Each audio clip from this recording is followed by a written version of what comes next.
This is the Chris DeGaulle Show podcast.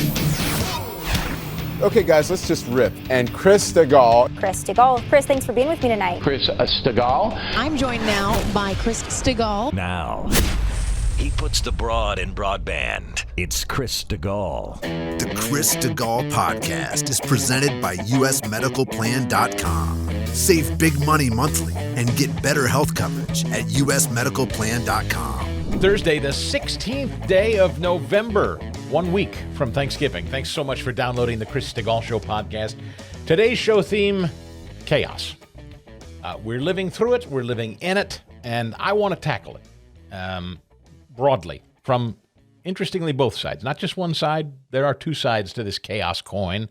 I will explain. Meta, who owns Facebook and Instagram, good news for those of you who are interested in sharing your point of view about the 2020 election being rigged and other things. Meta has decided that money talks.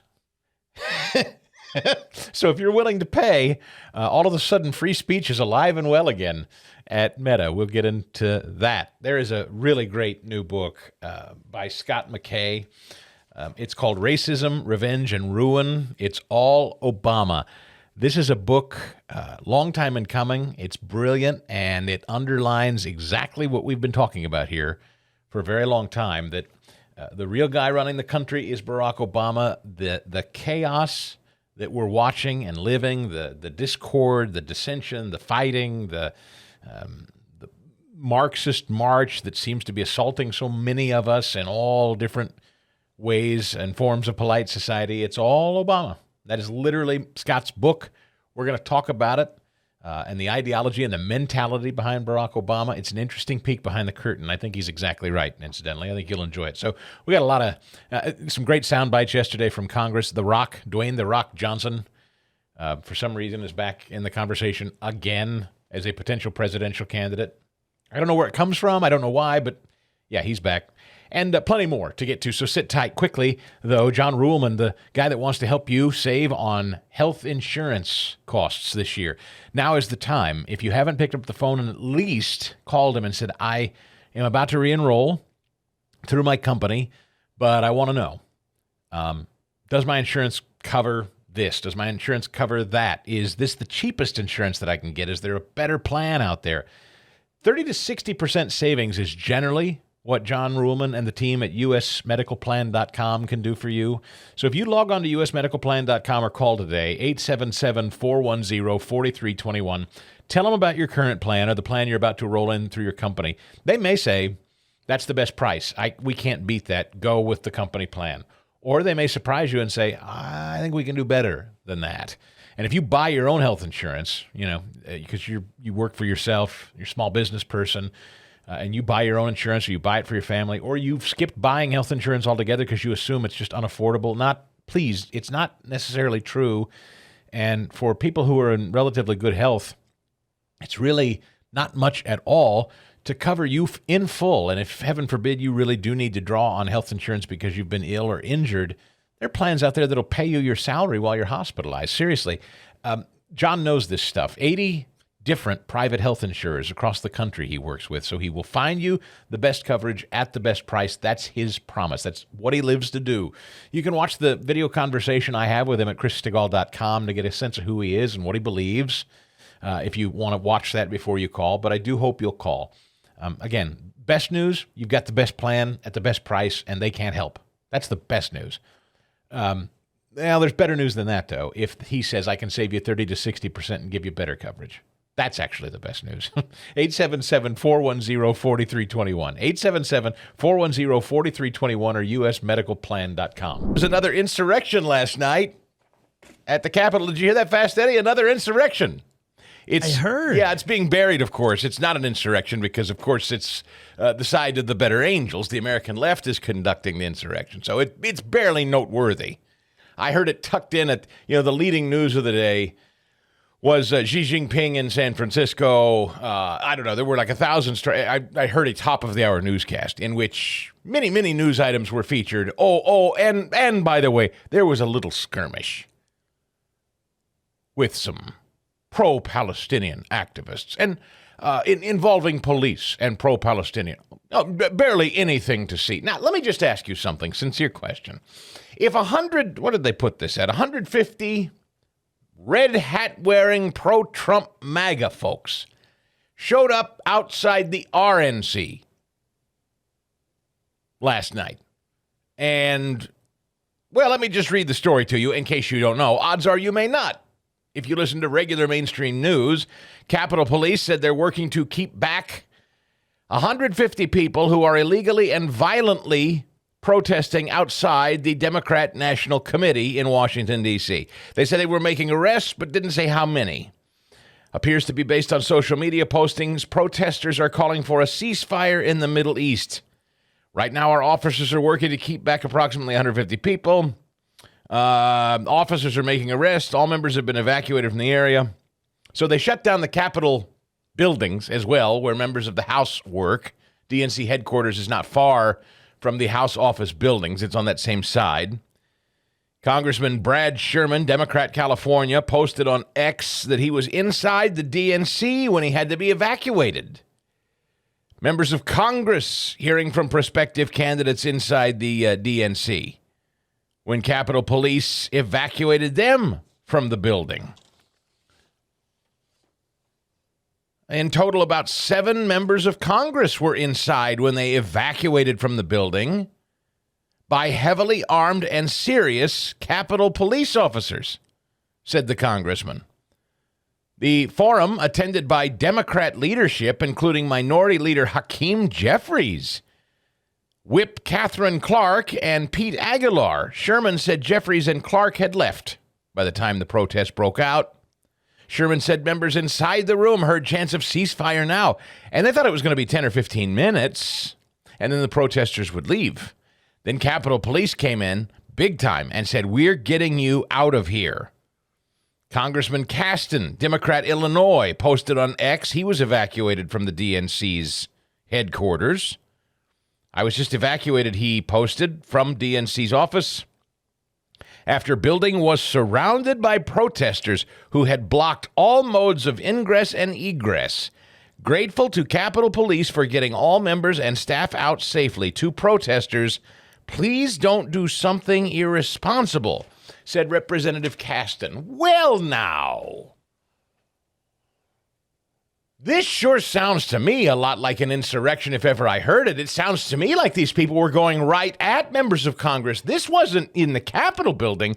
These people were clearly hunting Democrat leaders. They knew that Democrat leadership and members were in the DNC headquarters having meetings with prospective Democrat candidates coming down the pipeline. So whoever these 150 people were, they knew exactly who was inside that headquarters and when. You don't just pop up at DNC headquarters on a random Wednesday night shouting ceasefire now unless you know who's in there. And so, folks, this is what I mean when I tell you this stuff is highly, highly coordinated. It may look chaotic. It's designed for consumption, but it's these people. I can't stress to you how unusual it is that Hakeem Jeffries, leader of the Democrat caucus, would be inside the Democrat headquarters at that time of night. It doesn't happen. It's really weird and rare. So there are, I don't know, a dozen members of Congress in this building, and these 150 people show up and start getting violent. So violent and concerning, Capitol Police show up and say, "We got to rush you out of here." Well, this, folks, the last time we saw this, was January 6th. And people are still in government gulags to this day, awaiting charges and trials and hearings over their behavior on January 6th, just for putting their feet up on Nancy Pelosi's desk. What kind of charges might be brought here, do you imagine, Fast Eddie? What is it? Trespassing, maybe? Yeah. No, that's what a January 6er got for just being, in the Capitol. Yeah. They have think about that. They flashed a sign, like a lit sign up on the building, the DNC headquarters. Voters say ceasefire. So they had I don't know what you call it. What do you call those things when you project something up on a building? Like a projector with a stencil of some kind ready to go that says voters say this is like these are highly coordinated. Highly coordinated. And they're targeting Democrats. Remember now, we've gone through this. You saw the guy harassing Chris Coons on the train. You heard the crowd when Cory Booker was trying to give a speech. These people are going directly at Democrats, and they are going to force the Democrat Party to side with Hamas come hell or high water. They're not going to. They've given up trying with the Republican Party. They've given up trying, as they usually do on the left. They give up trying to win hearts and minds. Protests in the streets are not enough. News media is not doing enough to advance their cause. They're not scaring you and me and normal people who understand what happened to Israel and Israel's retaliation, more than justified. They're not convincing anybody. So they've decided the one faction out there that they've got to break once and for all is Democrat loyalty to Israel. They've got to break that. Rashida Tlaib, Ilhan Omar, the squad, what we once might have thought was a rare few, it's now becoming the prevalent voice in the Democrat Party. We know Barack Obama. We went through that yesterday. Radical in his own mind. He is in his own way, I should say, not his own mind. He is, hell, it wouldn't surprise me if he's behind this stuff. Fly, my monkeys, fly. This is dangerous. I want you to, I'm sincerely asking, would this not be a lead story if Republicans tried to storm the RNC headquarters last night shouting 2020 was rigged? Would it not be the lead story today? Oh, yes. And across all cables, too. Yeah. Not just the Democrat ones. And not that they would care about the Republican headquarters being attacked. It's not that. It would just be to show just how radical and just how nuts Republican voters and people who align themselves with Trump have become. I mean, that's what they've been doing for 2 years. They have been trying, better part of 2 years, they've been trying to convince you and me that the people that gathered on January 6th, 2021 were the most violent, radical, nation-overthrowing bunch that had ever assembled in Washington, D.C. So dangerous, they had to put walls up around the Capitol. So dangerous, they had to shut down visitors' privileges to our building, the Capitol building, that you and I pay for. We couldn't go in there anymore. Had to erect barriers. We had to bring out the National Guard to stand around it for days later. What was this? What was this last night? Capitol Police thought these 150 people were dangerous enough. They bum rushed them out, the Congress people, out of the building. Said, we got to get you to shelter. This could get bad. The members of Congress pleading with these lunatics, don't do anything foolish. Don't hurt anybody. Don't bust anything. Is this not an insurrection? And not only is it an insurrection, it's an insurrection for Hamas. It's an insurrection for Islamists. You know, you can call January 6th whatever you want, but those were Americans concerned about the future of America and American election integrity. That's what they were. What is this? What do you want to call this? What are these people? Who are these people? What are they advocating exactly? Anything America first? Anything about American principles? Anything about American sovereignty? Anything about American security? Anything about our economy or our border? Or making anything about this country better? Are these people gathered on behalf of America and Americans? No, they're not. No. They're threatening members of Congress in their own party on behalf of Hamas.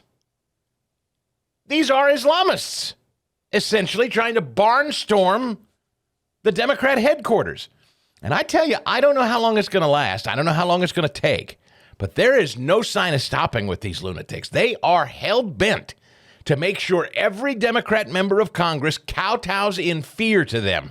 And they will find them and hunt them wherever they show up in public. They're tracking them now, do you see? See, we've established a pattern here. They communicate well with one another. They have established, and it wouldn't surprise me in the least. I mean, we saw a story yesterday that the State Department is full of dozens of people that signed off on a letter admonishing the Biden administration for his stance in supporting Israel at all. So it wouldn't surprise me in the least if there are moles inside the Democrat Party and the bureaucracies of Washington, D.C., who are all Democrats, probably coordinating with these lunatics on the street, telling them the movement of these Democrat officials. I mean, I can't think that I've ever heard of a time since I've been covering politics over the last 20-some years. I can't remember a time where the evening movement of a member of Congress, like the minority leader in the House, like in an off-site building. I can't think of a time that I remember a protest group showing up at like a cocktail function or some private function in the evening like this. They're tracking these people, folks. It's designed to instill fear in the Democrat Party. You had better straighten up and fly right. You had better start standing with the Palestinians. You had better start hitting back against the Israelis who are trying to beat back Hamas. That's what this is to me. That's how I read it. And so this will get buried, and this will not be treated as anything that big a deal. Just 150 ne'er-do-wells. There were 6 Capitol police officers injured in this yesterday. 6 were injured. Will it be called insurrection? No. Will it be called violent? Will it even be treated as concerning? No. It's just a ragtag bunch.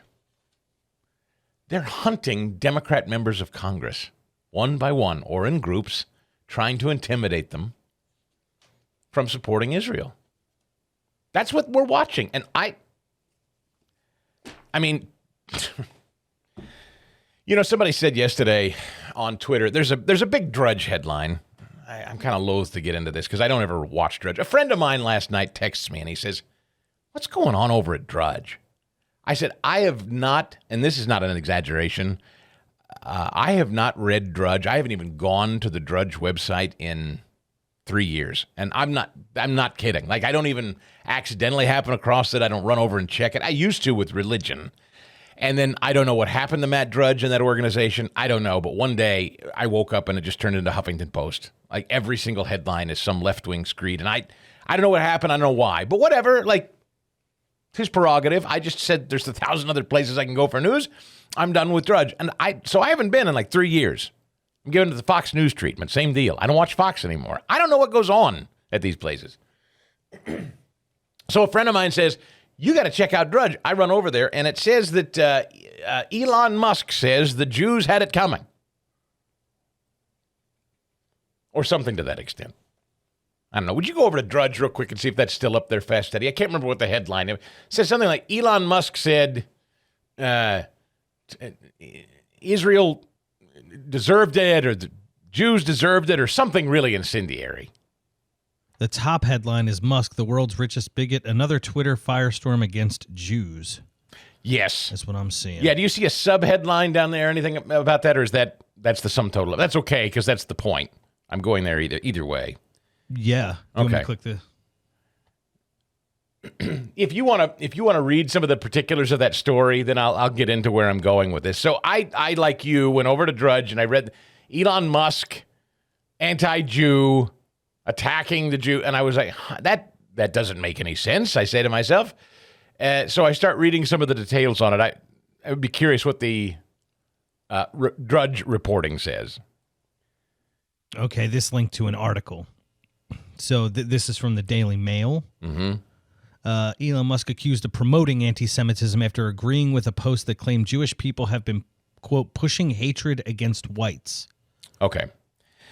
Fine, that's enough. So the Daily Mail said Elon Musk has been pushing or voiced support for a story that said Jews have been promoting hatred against whites. Right? Yep. Now, let me give you the context of this.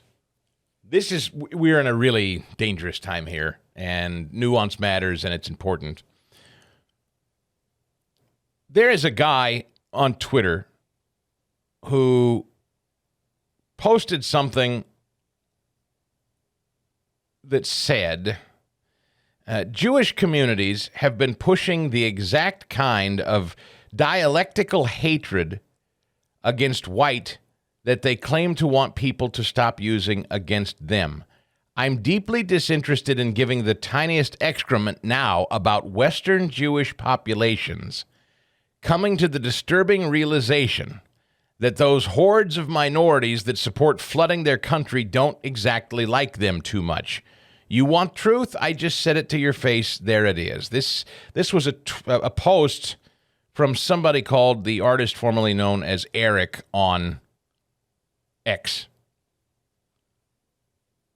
To which Elon Musk responded, "You have said the actual truth." So let me read this post one more time, because this is actually kind of important, and I do want to unpack this a little bit. So the Drudge headline, if people still read Drudge, has you believing that Elon Musk is a Jew hater and a bigot. So let me read this original tweet that Elon Musk responded to. Jewish communities have been pushing the exact kind of dialectical hatred against whites they claim to want people to stop using against them. I'm deeply disinterested in giving the tiniest excrement about Western Jewish populations coming to the disturbing realization that those hordes of minorities that support flooding their country don't exactly like them too much. Elon Musk responded, "You have said the actual truth." Now, Fast Eddie, I just read that tweet to you twice, that post on X. Mm-hmm.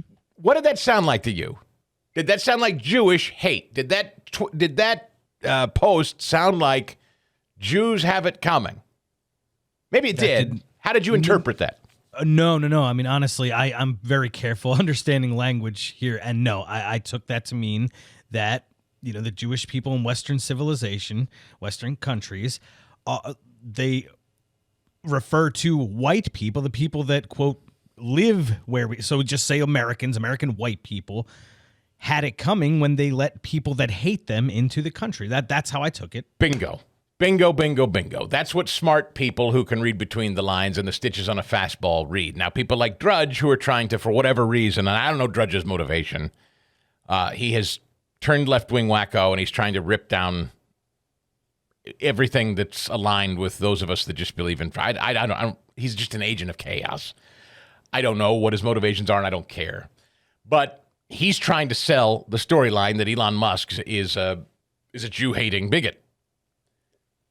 Eddie read this exactly right, and let me just double down on this and say, whoever this guy is that Elon Musk said you speak the truth, he's exactly right. He's exactly right. American Jews, Western Jews, have supported Democrat policies that have brought us to this day. That is not a deniable fact. That is an absolute fact. That is a statement of fact. That is a truth that we have discussed again and again and again on this show over the years. I had the head of the Republican Jewish Coalition on the show many times over the years, and I've asked him, why is it that Jews in this country vote for Democrats? They hate Israel. Why? And he's tried to explain it to me. Never to my satisfaction. He's tried, God love him. American Jews support Democrats. American Jews vote with Democrats. We see now what the Democrat Party has wrought. These people outside their gates, threatening them, hurting Capitol Police, menacing them on trains, menacing them at public appearances. These pro-Hamas protesters are targeting Democrats now. Who are these people? What did we just learn this week in another story? A lot of these protesters, particularly on college campuses, are what? Not from here. Remember the MIT story? I shared this with you earlier in the week. The president or whatever, the woman that runs MIT said, well, look, we don't want to get too tough on these people for protesting on campus because if we give them a hard time, most of them are here on visas, and if we call the cops on them, then they'll be deported and they'll lose their privileges, and then we'll lose enrollees. So, remember? So we found out, at least on the campus of MIT, and I suspect it's probably true wherever you look across the country, most of these pro-Islamist groups are full of a bunch of non-American citizens here in this country, wreaking havoc and creating chaos and threatening our people. Why? How are they here? Some legally, on visa. Many more, though, probably came across our wide-open southern border. We don't know who's in this country anymore. We don't track any of these people. We have no idea who's in this country anymore. So are they here legally, illegally, visa, not? I don't know. But what I do know is we have an American culture full of people that hate this country. And that's the Democrat Party policies that have allowed it to happen. Democrat policies have created a huge population in this country of people that hate us as founded, the United States. American Jews, Western Jews, have joined in on this left-wing lunacy that the founding of this country, government officials in Israel are all white oppressors. And inexplicably, I don't know, Levin calls them self-hating Jews. I don't know. I don't, Wolf Blitzer, Jake Tapper, Jewish people on networks that support this stuff or seem to, lend a sympathetic ear to it. I don't know if it's self-hatred. I don't know if they view it as self-preservation. I have never understood how Western Jews can throw in with this party. A party that is now fomenting thousands and thousands of people calling basically for the extinction of Israel. But they do. So that tweet is not incorrect. That guy that tweeted that said Western culture Jews have been supporting policies, open border policies, and anti-America, anti-Israel policies that have brought us to today.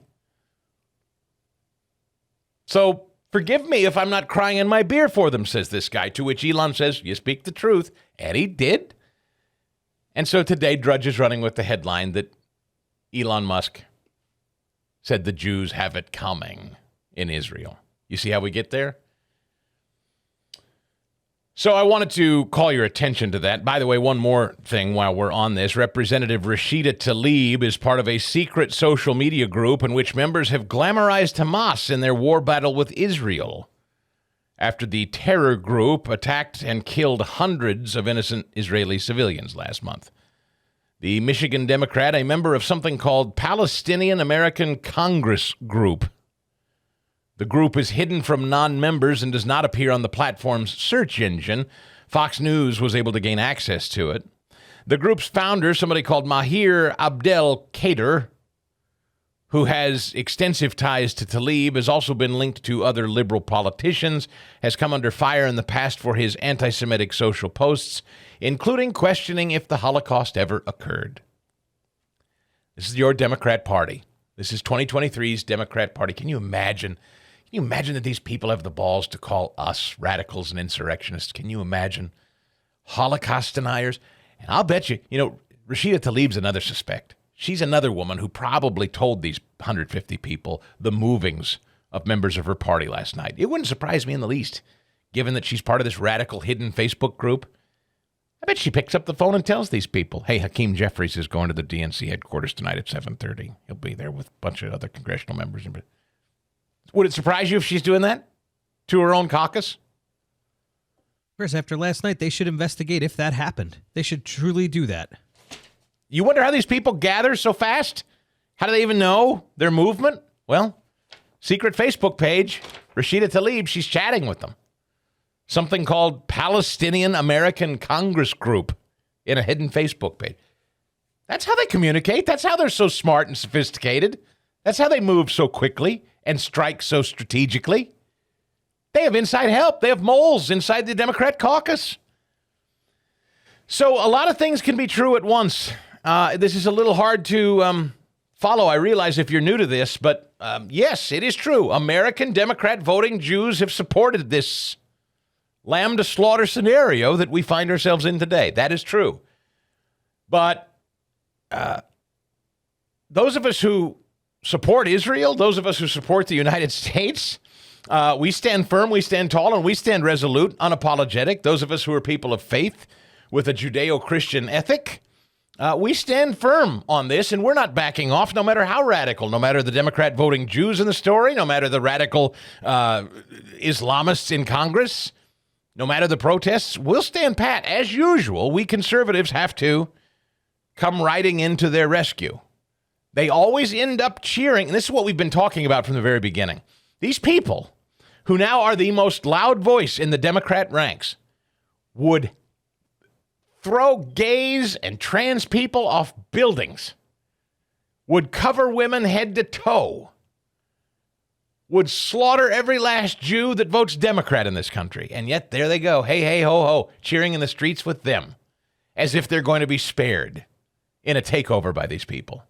It's suicide. It's a suicide pact. Nevertheless, our job as Americans who love the country and love our allies, we're duty bound to tell the truth and continue to soldier on and stand up for these lunatics who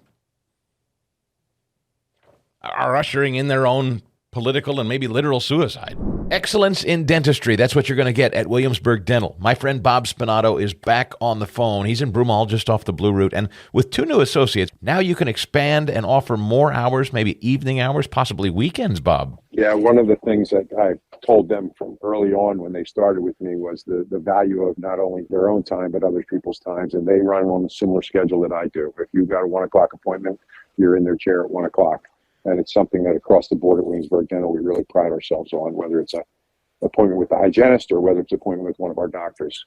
The other thing is we now have some expanded hours in the evenings, and even there's some discussion about opening again on some Saturdays for services. Yeah, but not you. You're fishing. You're not kidding anybody. It's not you going to be working on Saturday. Come on, well, I'm in my 33rd year, and it should be the young guns. That's right. You've earned it. You've earned it. I feel like I have. Thank you. Pick up the phone or go online, make that appointment, 610-353-2700 or williamsburg-dental.com. I do not want to leave you feeling dispirited. I don't ever want to leave you despairing. I don't despair. I can't stress to you enough, my Christian faith does not allow me to despair. It calls me to not despair. I am commanded not to despair. I do not despair.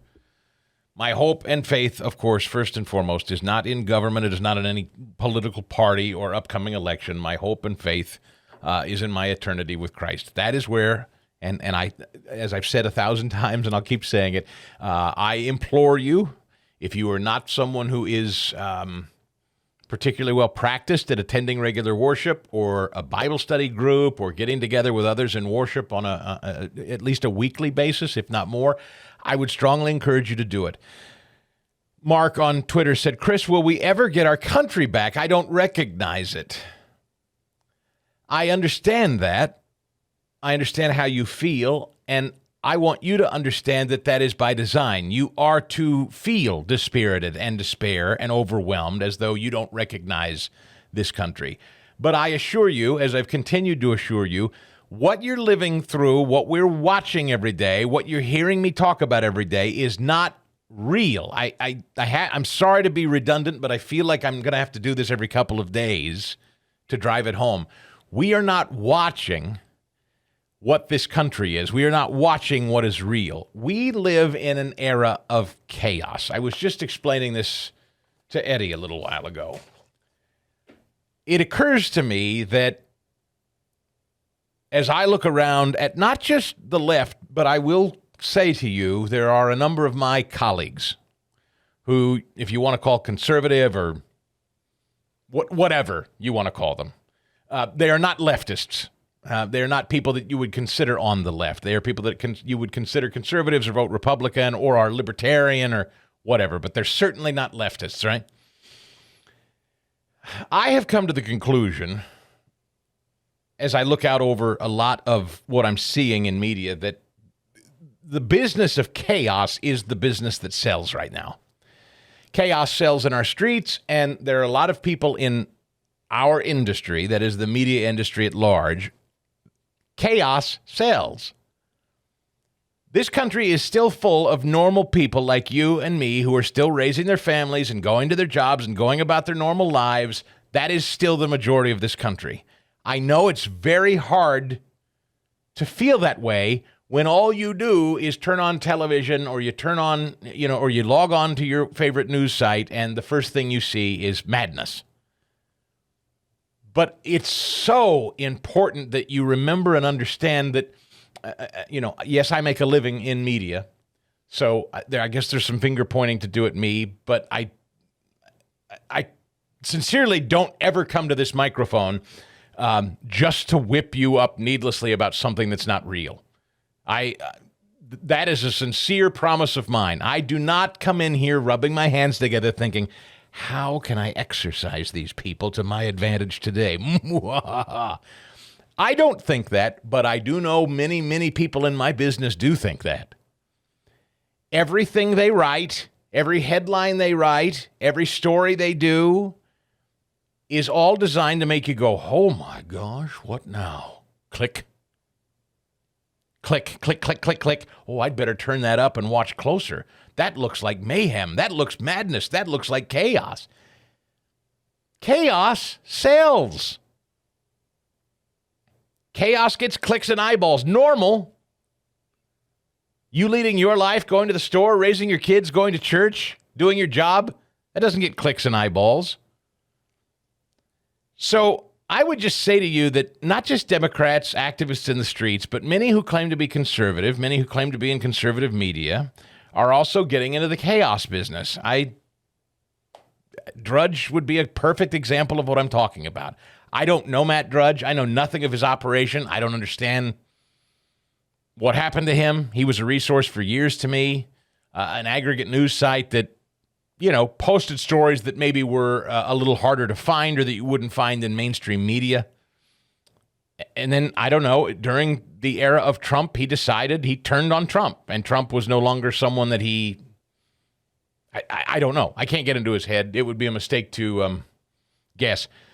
But all I know is Drudge went from a site that I trusted to this flame-throwing left-wing site attacking everything that I used to align or everything that I thought Drudge aligned with or supported or was trying to aid to a degree, or I'm not even sure how to put it. I don't know his politics exactly. I'm not saying that he was like pro-Republican, but he was clearly not pro-Democrat. And now that site to me, when I go there, reads like a pro-Democrat site, like pro-Democrat propaganda, attacking Trump, attacking conservatives, attacking the Republican Party. And frankly, I don't need the help of Drudge to do that. That's almost every news site and news channel I watch. So I stopped going to places like Drudge years ago. So I warn you, if you're feeling dispirited and you're feeling bummed out and you feel like the country is lost, it's by design that you're made to feel that way. That is not real.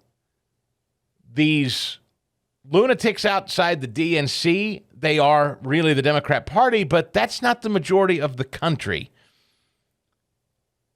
And so the verbal flashbangs and the smoke bombs and the shots fired from former conservatives, there's a lot of, even in the last couple of weeks, been a lot of conservatives starting to fire at one another.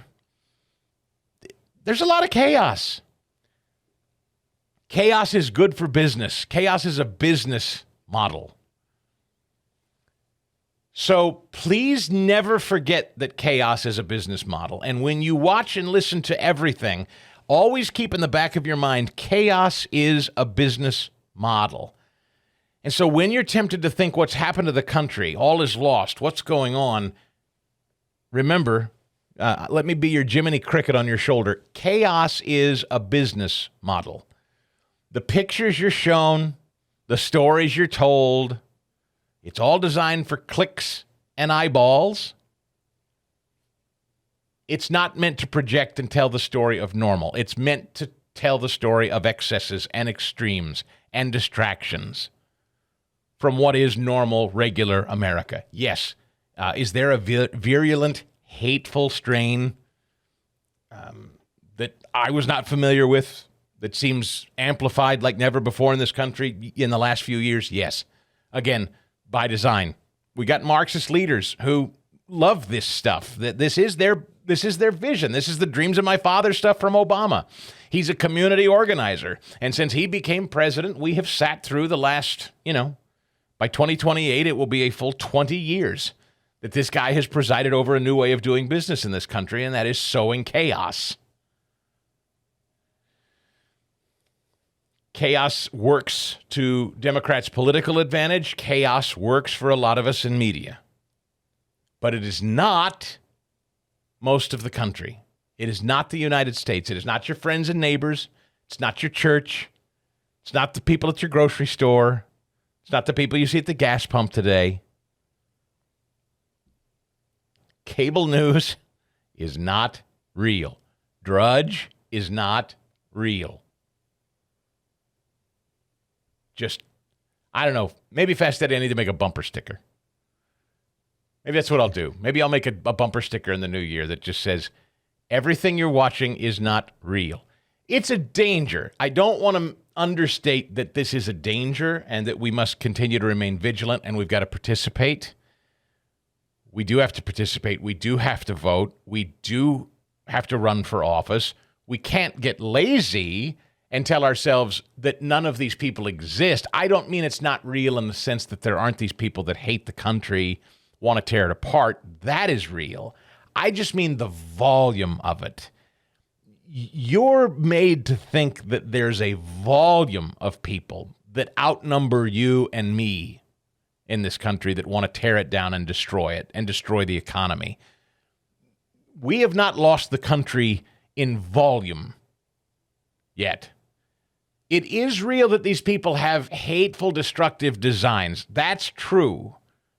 But the platforms they're given to give you the impression they outnumber us, that we're swamped and there's no point in even showing up to vote anymore, that's what their hope is. That's their goal. Selling this chaos until you are just, you've capitulated. You lay down your arms and say, well, I guess I'll just hunker down here and stop participating. And the country's best days are behind it. And so I'll just kind of try to protect my own keister and retreat with my family. That's what they want. We can't give it to them. They do not outnumber us. This is not most of the country. So I guess I do need to preface, I don't mean it's not real in the sense that their motivations of destruction, their hatred, that is real. It's just not the volume.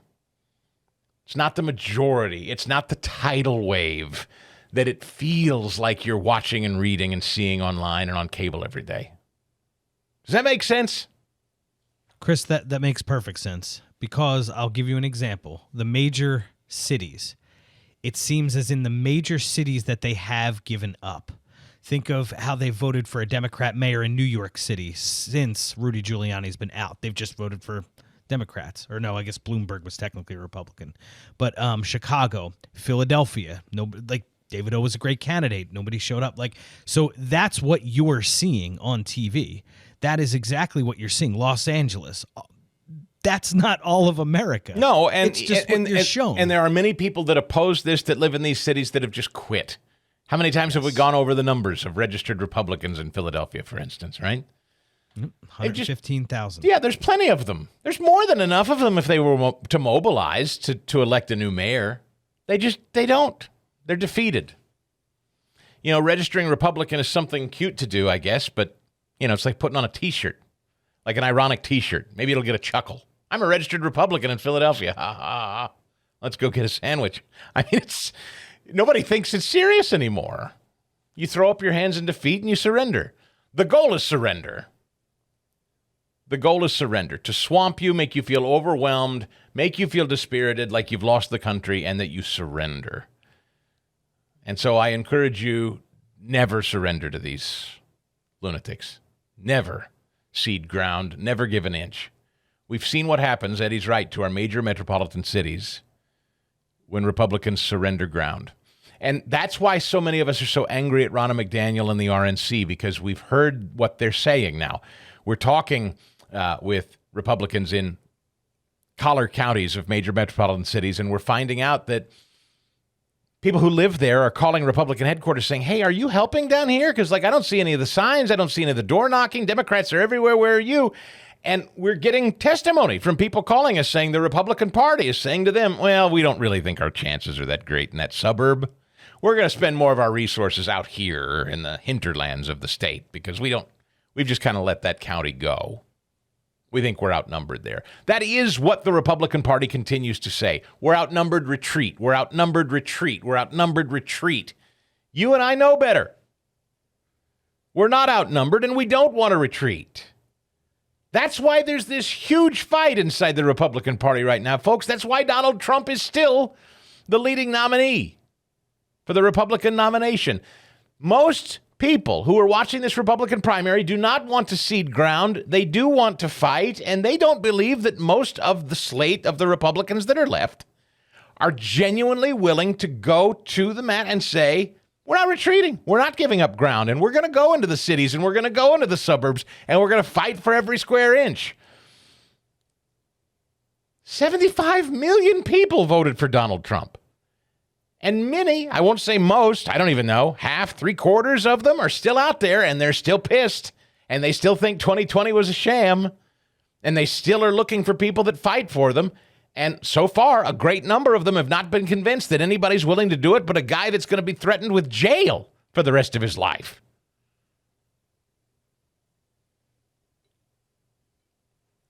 It's a mess. As I said to you yesterday, I don't like it. It is uncomfortable. But it's important to take stock. And of course, always remember who's on the throne. God is not surprised by any of this. God is on the throne. You got to keep your eternal destiny in mind always. And then go forward in the political fight. They're already thinking about the Christmas shopping season at gulagamerica.com. Have you been to their website yet? I'm so proud to call these folks new sponsors to the show. They are founding harumphers. They've been longtime sponsors. I see them from time to time posting on social media. They want to invite you to come into their store, gulagamerica.com, a great stop for patriots and conservatives this holiday season. Gulagamerica.com. Now extending an offer to you if you're a listener of this show. They're going to give you 20% off your entire order between now and Christmas. They're kicking off the Christmas season early. Between now and Christmas, you'll save 20% on all your shopping if you use my promo code Chris20. So it's Chris20, Chris20, and that'll give you 20% off at gulagamerica.com once again. So it's long and short sleeve, graphic T-shirts and hoodies and, gosh, a whole lot more. Funny stuff too. An original Canon.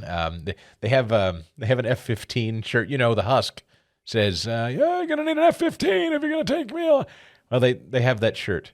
Or my pronouns. I was just reading this. They have the my pronouns are 9mm, 45 ACP, and 50 cal. Or my pronouns are Whiskey Tango Foxtrot. It's fantastic. They're funny. They've got a great sense of humor, a great edge, and now a great deal. 20% off. All this hilarious, patriotic-themed wear, witty, irreverent stuff. GulagAmerica.com. Go to their website today. Do a little shopping. I hope you will, and take advantage of that 20% off with Chris20 as your promo code. As they say, Gulag America is not our wish, but it is our warning. Check them out. Merry Christmas early from GulagAmerica.com. Boy, this is a prescient book, really. It's not actually his most latest work. We talked with Ben Weingarten a while ago about a book called American Ingrate, Ilhan Omar and the Progressive Islamist Takeover of the Democrat Party. This came out in 2020 when we talked with him about it. He's done outstanding new work, and we're going to talk more about what we know about the feds and colluding with government, or with the feds colluding with social media and Democrats, but I repeat myself in just a minute. But Ben Weingarten is back with us again. Ben, I don't think you knew how smart this book was, or maybe you did. Maybe you anticipated what was coming. Good morning.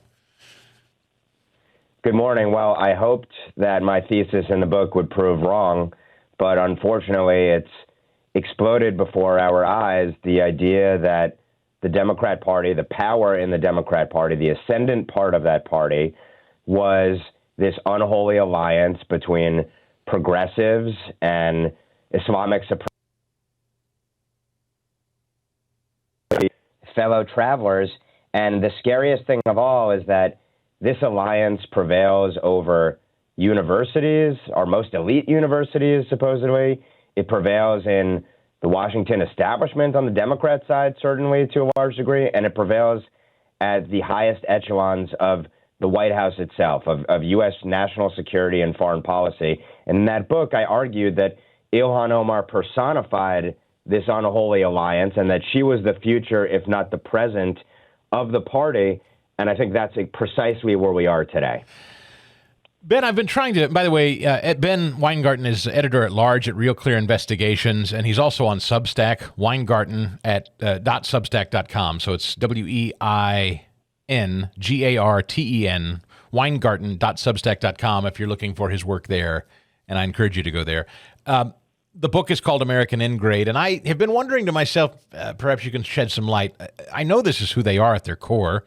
They're Hamas apologists. They hate Israel. That's clear. I think Obama ushered that in, tried to barely mask it. I don't think he's masking it very well now.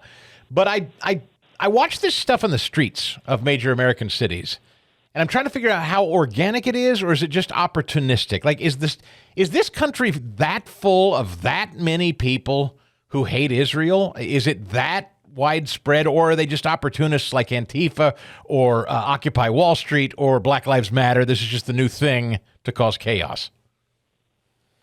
Well, I think like any movement, you have true believers, and then you have useful idiots, which may be, fill out the masses, the ranks of the people on universities, in city streets, agitating, threatening the White House, engaging in a nearly insurrectionary behavior there and not really paying any price for it. However, the ideology that's behind this has been fomented over decades on college campuses. And if you go back in the history, and I do this in the book, and you look at the origins of the PLO and various other Islamic supremacist movements in the Middle East, the Soviet Union was sort of fomenting this Jew hatred plus hatred of the West within the Muslim world, and they framed it in a paradigm that fits perfectly with the progressives, which is this movement is a quote-unquote resistance movement. It's about decolonization. It's about fighting the imperialists and the oppressors. And so they were able to fit the Islamic supremacist message with a veneer that appeals to the masses of progressives, and again, they're useful idiots and dupes in the West, which says there's oppressor and oppressed. There's victim and victimizer. And somehow the West is the most evil of all civilizations, and it's led by the little Satan and the great Satan. Now, we in the West don't use those terms. That's what the Muslim world uses. But certainly we in the West talk about the imperialists, the occupying powers, the colonizers, etc. So the rhetoric and the worldview fits together. I saw this. I was at Columbia University. I attended Columbia. I was there from 2006 to 2010. And I saw Israel Apartheid Week on campus, where they built a wall in the middle of the campus, covered it up with propaganda about the Palestinian Arabs' plight and the purported evils of Israel's leadership. And you looked at who the student groups were that supported Israel Apartheid Week there and on campuses across the country. And invariably, it was the progressive groups, and then it was the Muslim student groups on campus. So this has been going on for decades, and we've just never seen them so unabashed and open in their hatred of Jews, but as a function of their hatred of the West itself and all of these seminal institutions that this entire country and civilization is based on. And that's why the two sides fit. Ultimately, they want to overturn the entire Judeo-Christian Western civilization order and replace it, as we see, with savagery, barbarism, and destruction. Yes, and as I've asked rhetorically over the weeks that we've watched this unfold since Israel was slaughtered the way they were by Hamas, I say to myself, these people that are cheering the Palestinians on via Hamas, ostensibly, I say to myself, okay, let's overthrow Judeo-Christian values. Let's overthrow the West.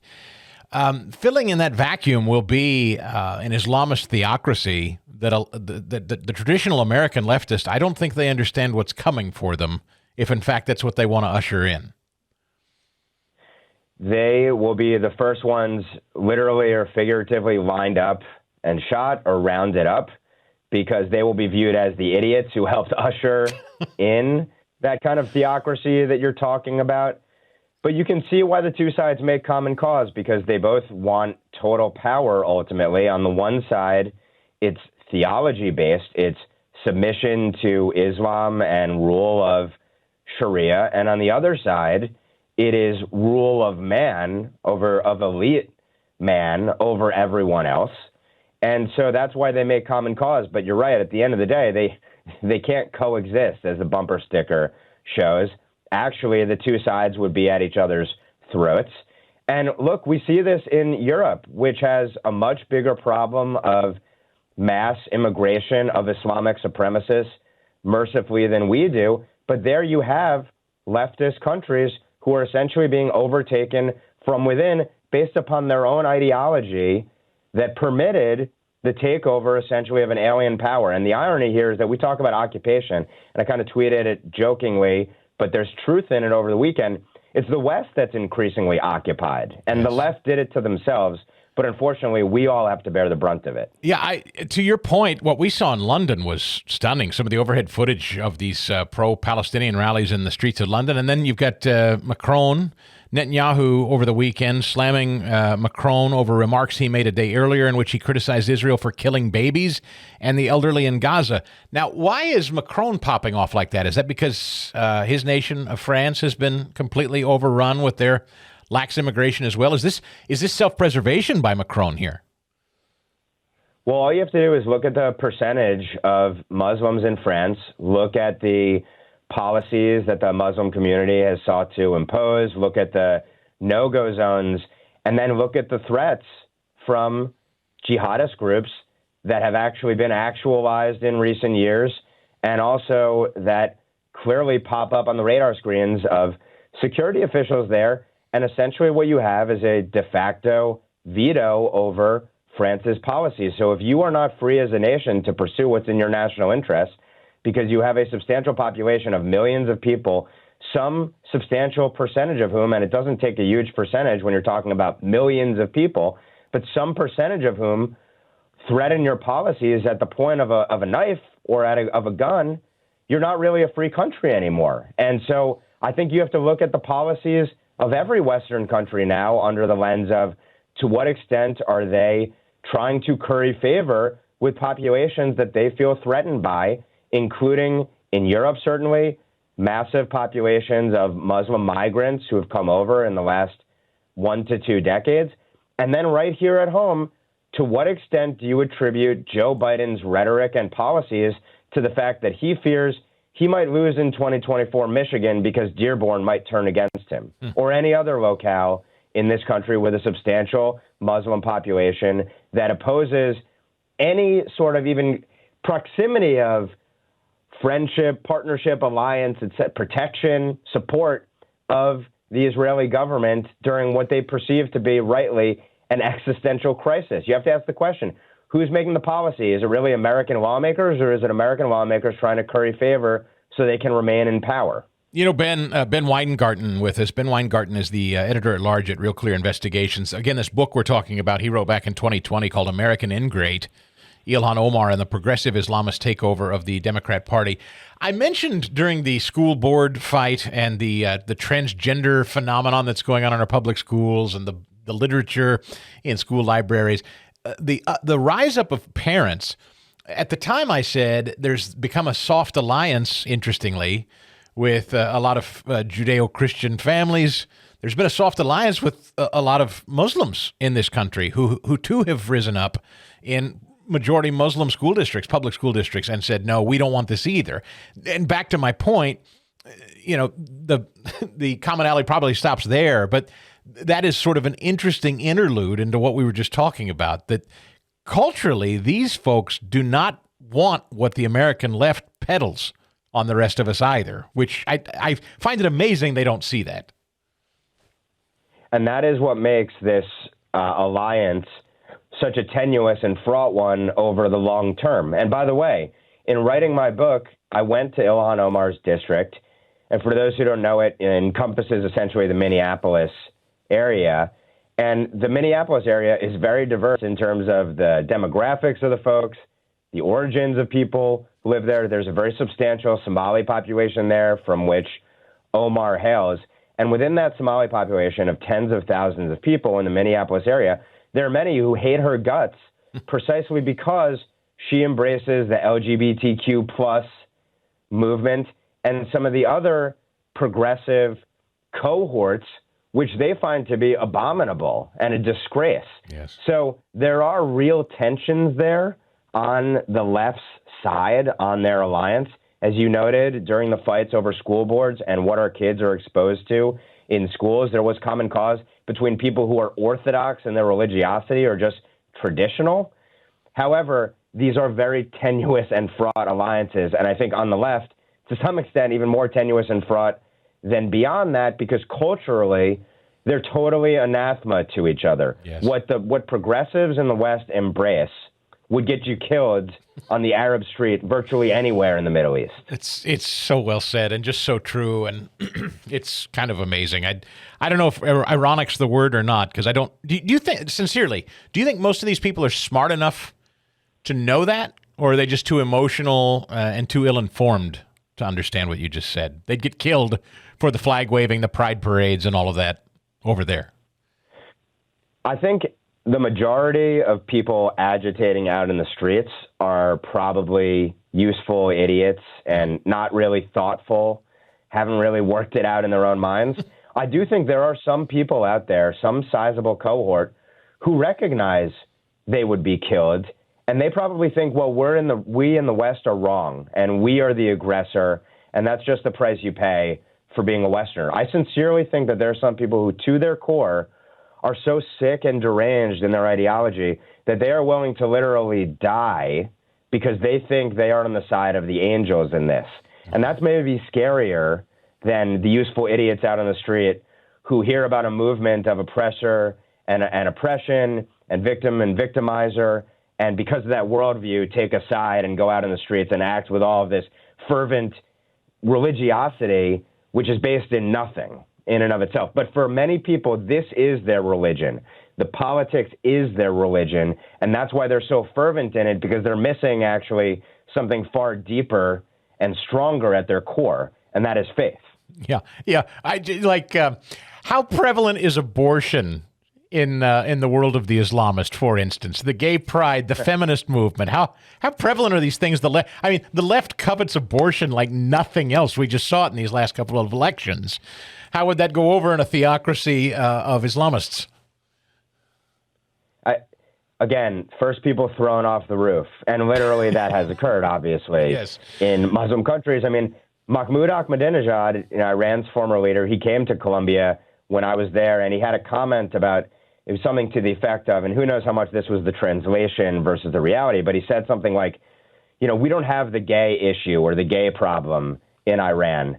Well, gee, why do you think he would make that comment? Maybe it's because, of course, any sizable population like that is going to be persecuted to the nth degree because Allah won't accept it. And obviously, if you work this out and you try to play out, how would these Western cohorts live in those countries, maybe they might be welcomed initially because the Islamic supremacist leaders would say, these useful idiots are good for our propaganda, but about the next day, they would be the ones who would be the persecuted and the hunted. But I do really believe that some of them are willing to be hated and would understand that they would be killed justifiably because, again, we in the West are the real evil and oppressors. Ben Weingarten, again, that book is called American Ingrate. Please read it if you want to understand the background here. Meanwhile, he continues his work at Real Clear Investigations. There has been even more. I mean, the collusion between, and Vivek Ramaswamy brought it up in the last presidential debate amongst the Republicans. Ben, he looked right at Kristen Welker and he called it out. I would like to see more of this by the Republican Party. When you talk about rigged elections, I know that that's fraught with a lot of people who, they want to argue about machines or not, or harvested votes or not, and stuffing boxes or not. But what is undeniably true was the coordination between media, social media, Democrat Party, but I repeat myself, and the federal government to keep that laptop story from the voting public. That's just not in debate. And then the Russian collusion before that. Our media and social media companies have undeniably colluded, and we've just discovered at a pretty profound level, right, Ben? That's right. And I'd urge everyone, check out, there was an article in Time, it was February 2021, something to the effect of essentially the conspiracy to save the 2020 election. And they talk about how it wasn't just a right-wing fever dream. Actually, there was a cabal, that's a word in the article, cabal, of powerful groups, interest groups, who work together to control the flow of information to fortify the 2020 election. It's not a conspiracy. It was right there. It was out in the open. We knew it. But as you noted, now we're starting to get into the serious details of how this propaganda regime and censorship regime operated to interfere to maximum degree in the 2020 election. And one part of it was in suppressing our speech en masse to the tune of millions of potential tweets and Facebook posts and such that never went out or could not be fully read, not to mention the chilling effect of the censorship or the shutting down of accounts. So tens or thousands of tweets and Facebook posts couldn't go out there so that Americans couldn't be informed and speak openly and honestly about elections, the heart of our democracy, as they like to call it. So, yeah, last week I reported exclusively, and then the House Judiciary Committee put up the documents that I was looking at.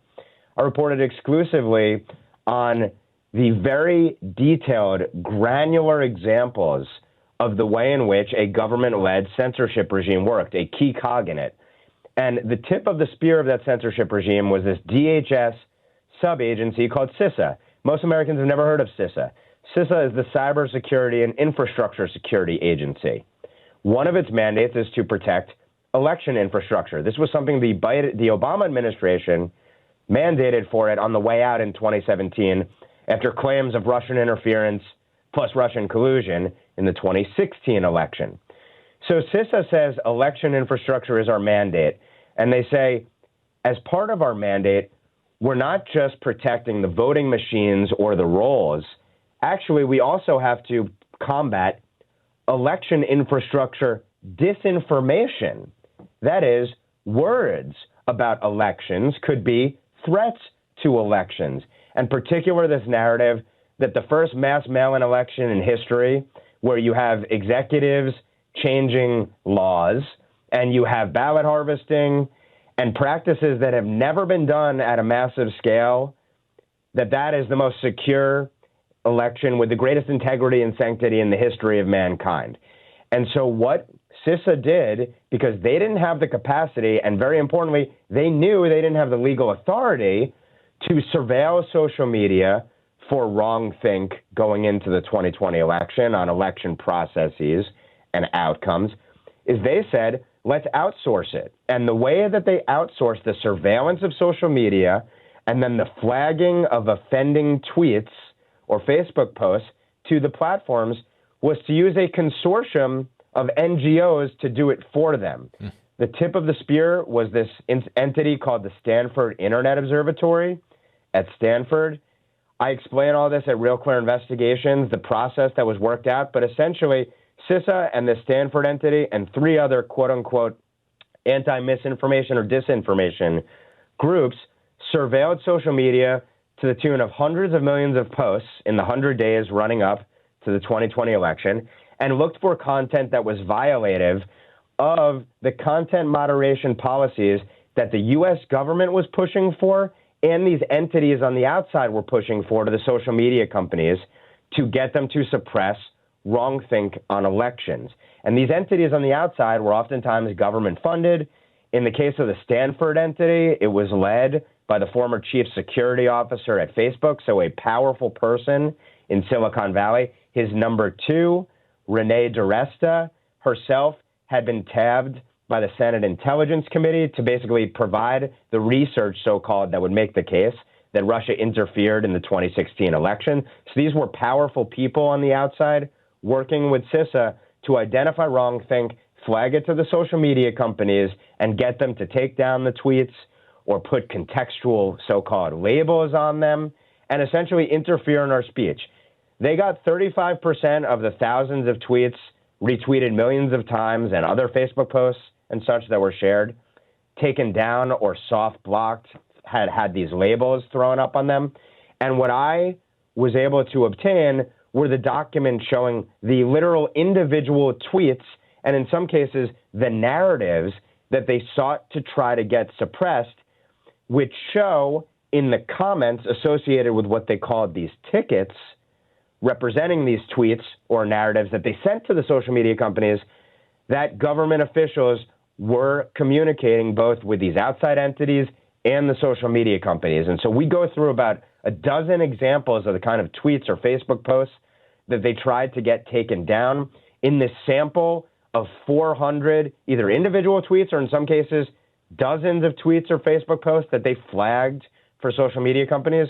The word recommend or some derivative appears over 100 times in the comments, meaning this was not a research effort as it's been framed by these outside groups to look for wrongthink and see how viral narratives go viral and who the biggest thought criminals were on social media, which are almost uniformly from the right when you look at the sample. But it shows that the government agents were pushing for the suppression of this content, of this speech.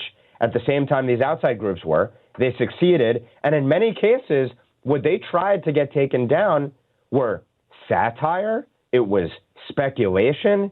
It was even, well, this is true, but it could give a bad impression about the sanctity and security of the election system itself. Among those targeted, former President Donald Trump, not only by this outside consortium, but by officials at CISA, which is an executive branch agency. So his subordinates were trying to get his tweets taken down.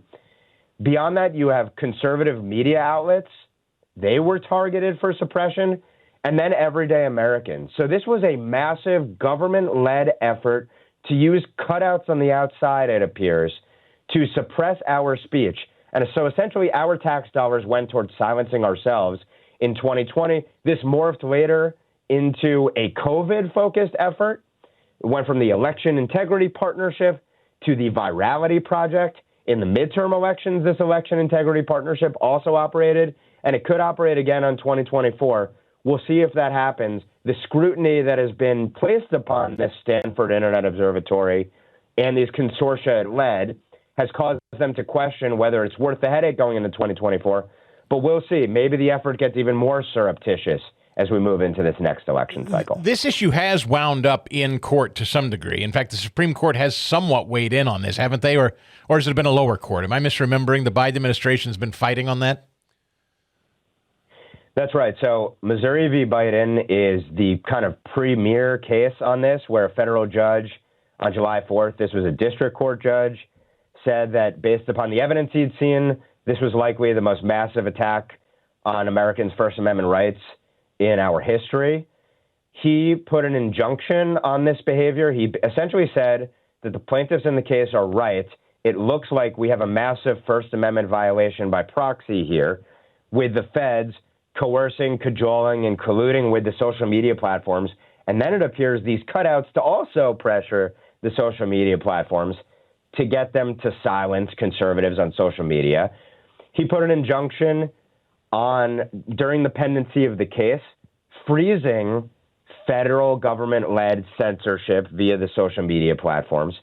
Another court, an appellate court, picked up the case, maintained that injunction, but narrowed it substantially. And then it got kicked up to the Supreme Court. And to your point, the Supreme Court is taking up the case. It's now known as Murthy v. Missouri. It'll be heard in the next term. Unfortunately, they stayed the injunction, meaning the freeze on federal government-led speech policing by proxy is off until the case is heard. So that means through much of the next election cycle, this regime could be operating again. However, the feds will rule on whether it is that the federal government, the Supreme Court will rule on whether it is that the federal government likely violated the First Amendment by proxy, and they're also going to rule on the injunction as well. The plaintiffs also would like them to rule on whether that injunction should cover working with these outside entities, these cutouts, which was included when the district court issued its injunction. The appellate court took that injunction off of the Election Integrity Partnership and other entities like that. So we'll see if the Supreme Court ultimately rules on this. Last point I'll make to get out of the legal weeds is there is a companion case as well brought by some of the same plaintiffs called Hines v. Stamos. Alex Stamos leads the Stanford Internet Observatory. In that case, the plaintiffs are making the case that these outside cutouts were co-conspirators with the federal government in trying to violate First Amendment rights of Americans. That case is proceeding. So there are multiple pieces of litigation right now that deal with this issue of Fed-led censorship directly and or by proxy through the social media platforms and these outside cutouts. We'll see ultimately how it plays out. But unfortunately, we don't really have a remedy between now and when the case is heard, except for public pressure and maybe legislation to prevent this kind of behavior going forward. Final question, Ben Weingarten, editor-at-large at Real Clear Investigations. His piece is documents shed new light on Fed's collusion with private actors to police speech on social media. Elon Musk taking over Twitter since all of this occurred, does that have an outsized role in the pushback? Will that thwart at least a little bit this effort if it should continue between the federal government and social media? Do you think Elon Musk's ownership change will have an impact? Well, I'd say two things about that. One is, to the extent Twitter, on a relative basis, at least, or X, I guess it's now called, on a relative basis, permits speech that the other platforms don't and or resist efforts by the federal government to softly or with the threat of a government gun push the social media platforms to suppress wrongthink.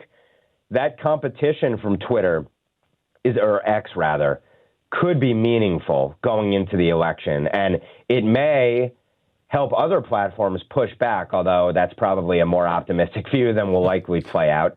But I will say that had there never been the Twitter files, there might never have been the public focus on this issue. Yes. This case, Missouri v. Biden, arguably has produced volumes more evidence of this censorship regime than the Twitter files did. But the Twitter files brought this public, made this a massive issue for the media to grapple with. And so I think that has played a meaningful role in opening Americans' eyes to what was at play, opening the legislative branch to what would do oversight on this and try to make legislation to combat it. So Elon Musk's change, the change in hands to Elon Musk, essentially took what had been a government surveillance and information warfare asset out of the hands of like-minded parties and put it in someone who's averse to them. And that is powerful, and that may well play a role in ultimately how this plays out in the court of public opinion and then perhaps in the court of law as well. He works at Real Clear Investigations. He is editor-at-large there. He is also author of that book we were talking about, American Incrate, Ilhan Omar and the Progressive Islamist Takeover of the Democrat Party. Weingarten.substack.com. He's Ben Weingarten. Ben, it's a pleasure to catch up again. Thanks for the deep dive analysis on all this. 20 years in business. Congratulations to Mike Lindell and MyPillow. 80 million pillows sold over those 20 years. Can you believe that number? Well, Mike and his team at MyPillow, they want to thank each and every one of you for giving them such success over these many years. And now they want to celebrate by giving you the lowest price in MyPillow history. He told me that if you call or log on to MyPillow.com or call them today, you'll get a queen-size MyPillow to celebrate their 20 years in business for just $19.98. 20 years and just about $20 with tax. How about that? $19.98, that's it, for a queen-size MyPillow. Do you know the regular price of this thing is almost $50 more? So you're talking about a $50 discount. By the way, for the king size, you'll get it for just $10 more, $29.98. It's a huge sale. And incidentally, in addition to these pillows that are deeply discounted right now, you go to MyPillow.com and you'll get a discount using my name, Chris Podcast. Use that as your promo code, Chris Podcast. Click on the radio listener square and enter that. And you're talking about mattress toppers, pet beds, mattresses, my slippers, sheets, and of course the pillows, so much more. You can try it on. If ever you've gone to MyPillow.com and you've thought to yourself, maybe it's a little expensive, now's the time. Celebrate 20 years with Mike Lindell. And know this, 10-year warranty. 10 years they warranty these things. So if they ever wear out or you have trouble, you can exchange for brand new. 60 days they let you take this stuff home, and if you don't like it, you can send it back for a full refund. So you got nothing to lose but a great night's sleep on MyPillow products. I've colleagues I've sent these My Slippers to. They love them. Christine loves hers. The sheets are comfortable. The towels are super absorbent. Even old Dean loves his dog bed. And we drink my coffee here at the office every day. I just brewed some this morning. MyPillow.com, promo code ChrisPodcast, all right? With that warranty fully intact, or call 800-932-5056. 5056, promo code Chris Podcast, or mypillow.com, promo code Chris Podcast, if you please to save. This morning has got my adrenaline pumping. You're like 5 consecutive shots of espresso. Hi, Chris. Thank you so much for the courage to speak the truth. I want to tell everybody, turn on 990, because you know what? You guys need to hear the truth. Can you address the hostages directly and give them a message of hope and resilience in these troubling times? Yes, I can. I've been talking with the people involved every single day. I believe it's going to happen, but I don't want to get into detail. This is Philadelphia's Morning Answer with Chris DeGaulle on Philadelphia's AM 990, The Answer, and 990theanswer.com.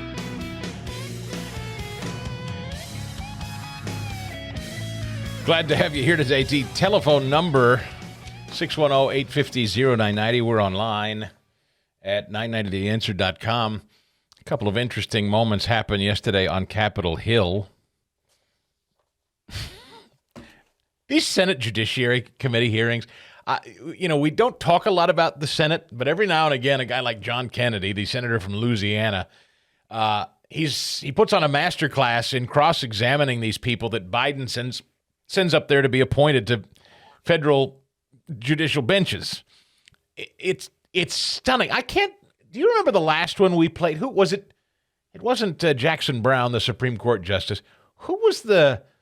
Do you remember the last one that John Kennedy cross-examined for a while? She didn't. It was a woman, I think. I may not totally remember this. And he started peppering her with very specific questions about various legal terms, and she had no idea. She couldn't answer what the hell he was talking about. Am I misremembering that? It was John Kennedy, right? Yeah, he's laid the smackdown on so many. I'm trying to remember if it was that environmental secretary, Deb Haaland, obviously Ketanji Brown Jackson. Well, these judicial appointees don't know what they're talking about. It's like they don't know basic legal terms. So yesterday this happened again.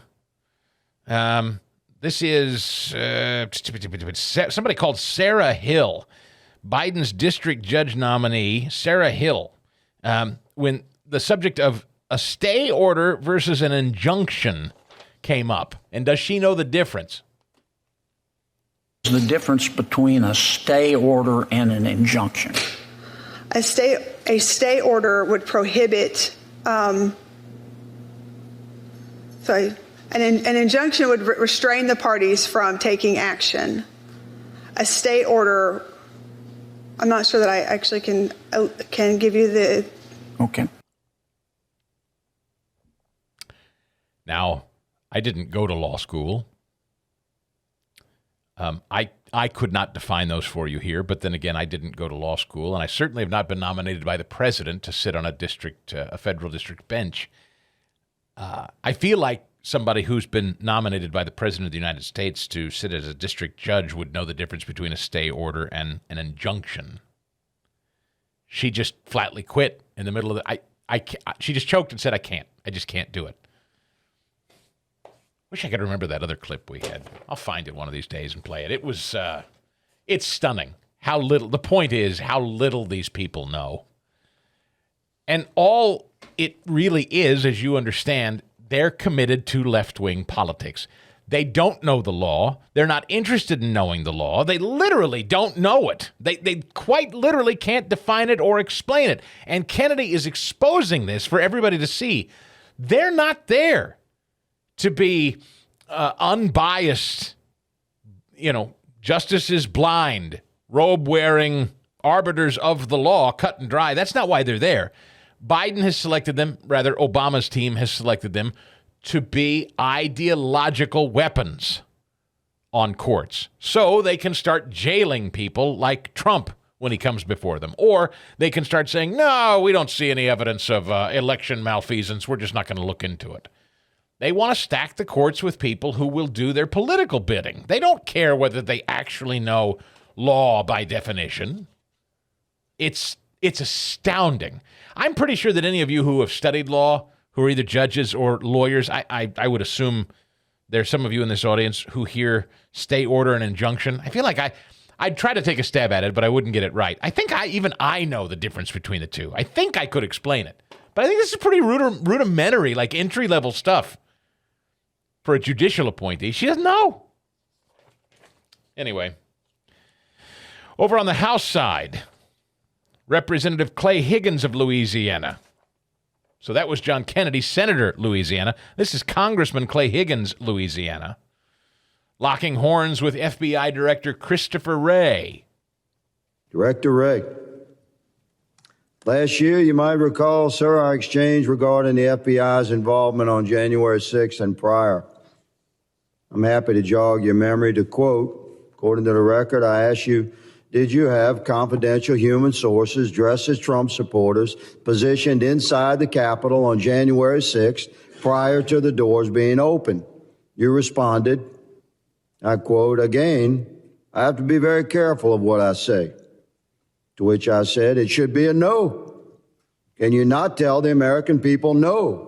We did not have confidential human sources dressed as Trump supporters positioned inside the Capitol on January 6th. A year has passed. We sit here again a year later, we the people still do not have a definitive answer from you or anyone else in the Biden administration regarding the FBI presence and participation in the months leading up to the November election and in the weeks and days prior to January 6th and on January 6th here in D.C. We can't get a straight answer, although we have a tremendous amount of evidence harvested and reviewed over the course of the last year, which you will see. In September, Stephen D'Artano, formerly in charge of the FBI's field office in Washington, D.C., testified to the House Judiciary Committee that he was aware the FBI informants would attend the Stop the Steal rally thrown on January 6th. You confirmed that the FBI had confidential human sources at the Stop the Steal rally on January 6th here in D.C., sir? Congressman, as we've discussed before, I'm not going to get into where we have or have not used confidential human sources. But what I can tell you, on. You asked for a definitive We'll move answer. on. It's my time. You said no, you're not going to answer. That's cool. We're watching. Mr. Chairman, may I answer the question? Your moment will come. This is my time. Earlier this year, an FBI informant who is reported to have, quote, his quote, under oath, marched to the U.S. Capitol with fellow Proud Boys members on January 6th, close quote. He said he was communicating with his FBI handler while people were entering the U.S. Capitol. Can you confirm that the FBI had that sort of engagement with your own agents embedded into the crowd on January 6th? If you are asking whether the violence at the Capitol on January 6th was part of some operation orchestrated by FBI sources and or agents, the answer is emphatically You're saying not. no? No. You're saying no? Not Okay. violence orchestrated by FBI sources or agents. Are you familiar with you know what a ghost vehicle is? Director of the FBI certainly should. You know what a ghost bus is? A ghost bus? Ghost bus. I'm not sure I've used that term before. Okay. It's pretty common in law enforcement.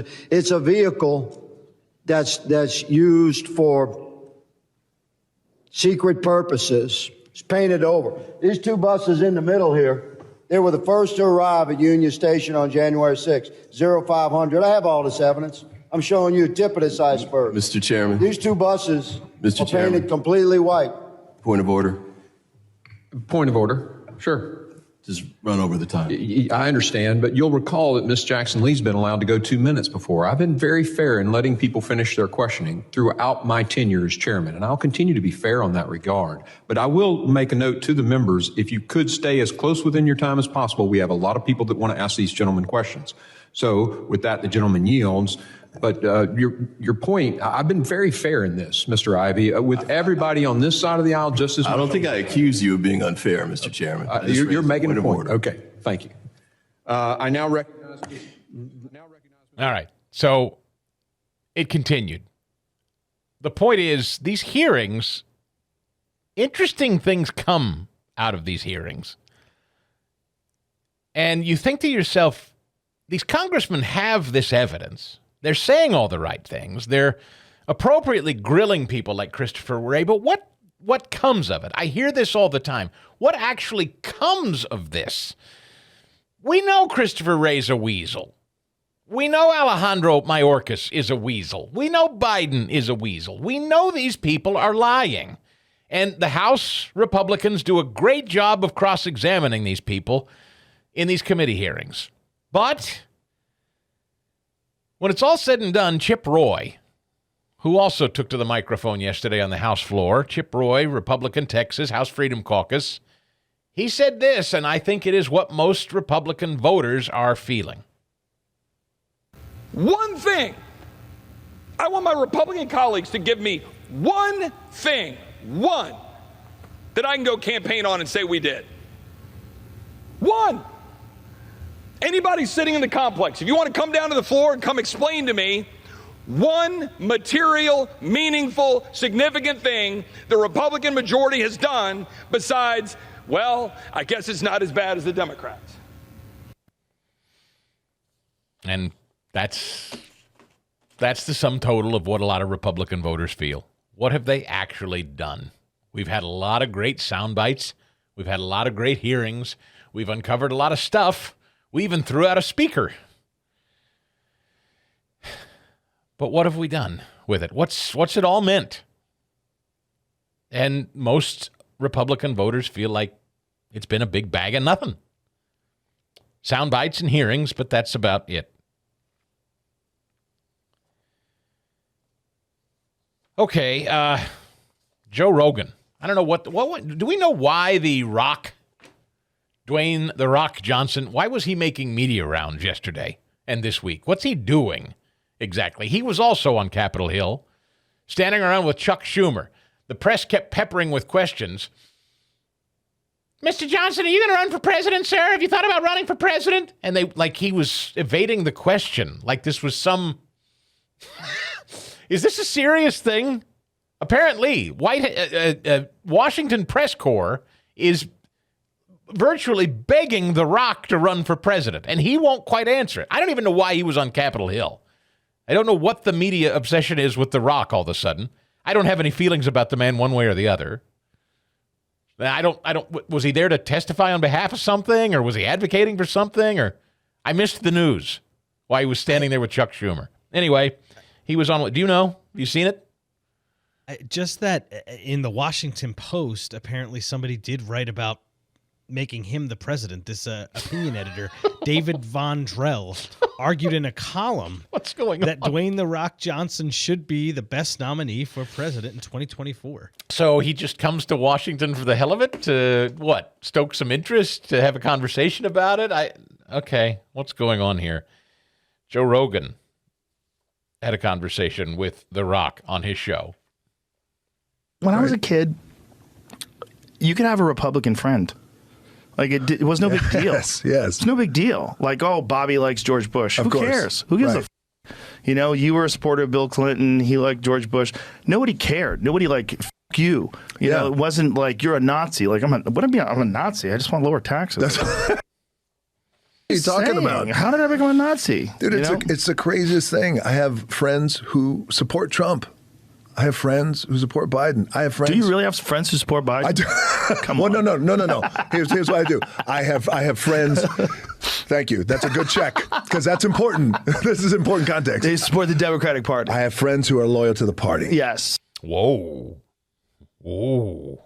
Joe Rogan joking. You have friends that support Biden? He goes, okay, you caught me. No, even I don't have friends that support Biden. It's kind of an interesting statement, isn't it? The Rock says on the most listened to podcast, I don't actually have friends that support Biden. They support Democrats, but not Biden. Yikes. Oh, man. It's official. In the Garden State, the Murphy clan just continues to get more audacious by the day. Of everyone in New Jersey, of all the capable people in New Jersey, who does Governor, the Bill of Rights is beyond my pay grade, decide is going to fill the seat of Bob Menendez, which will undoubtedly become vacant soon? His wife. Sure. No, that's real. We talked about that as a potential piece of gossip a couple of weeks ago. It's for real. New Jersey First Lady Tammy Murphy, who's taken an active role governing the state, is now going to run for Senate. The 58-year-old former Republican is the second major Democrat figure to declare her candidacy. Murphy did not name Menendez specifically, but she included his image in part of her video launch decrying Capitol politics. Right now in Washington, filled with too many people more interested in getting rich or getting on camera than getting things done for you. Governor and Senator Murphy of New Jersey at the same time, married, Fast Eddie. If someone doesn't know the Bill of Rights or thinks that's above their pay grade, I truly don't want someone else in that family to be that close to that kind of power. That's amazing. I mean, they're not even hiding it. Have you ever seen a family just so craven for power? They're just, hey, honey, why don't you run for the Senate? Well, so I got the chief executive office. You take one of 2 statewide offices. They have any kids? Maybe they'll run for attorney general. The whole Murphy family will just govern and represent New Jersey in perpetuity. Senator, Representative, Congressman Murphy. Do you think Phil's given up? Do you think that he realizes that it's either going to be Newsom or Josh? Do you think Phil's finally said, or do you think I never thought that bucktooth weirdo ever had a shot in hell of becoming the presidential nominee. He's a goof. I never thought he was going to be a presidential nominee. I'm also not convinced, frankly, that anybody. Well, I don't know. But see, I'm also not of the belief that Gavin Newsom gets the nomination. I just cannot believe, and maybe I'm naive here, I can't believe that anybody from California or New Jersey or New York who's a Democrat, I still don't believe this country and the Democrat Party would be stupid enough to nominate somebody from a deeply blue state. Maybe I'm wrong. You may think that completely naive of me, but I still, until I see it with my own eyes, I can't imagine the Democrat Party would do that. But perhaps I'm wrong. New Hampshire. New Hampshire poll, there's a new one. They're pushing her. This is from the Washington Times, that Nikki Haley has now surged as the favorite. Republican presidential candidate Ron DeSantis, once viewed as former President Trump's biggest competitor, has fallen into 4th place in a new battleground poll in New Hampshire. Emerson College poll shows that DeSantis is polling at 7%, down 10 points from March.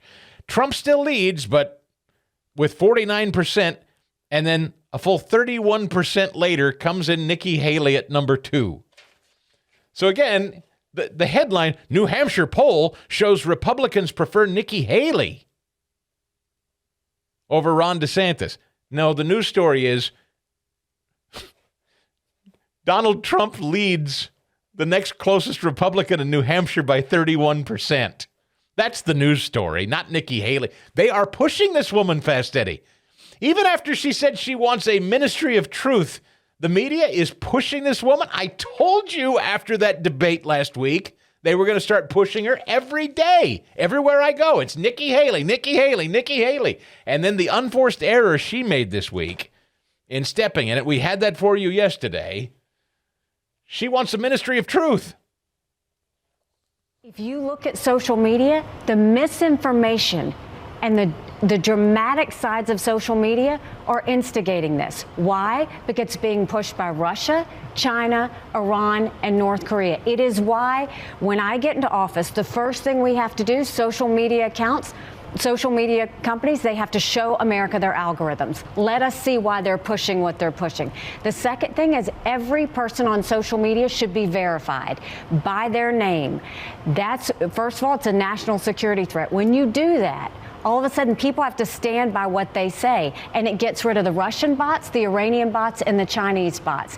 And then you're going to get some civility when people know their name is next to what they say. Accountability. And they know their pastor and their family members going to see it. It's going to help our kids, and it's going to help our country.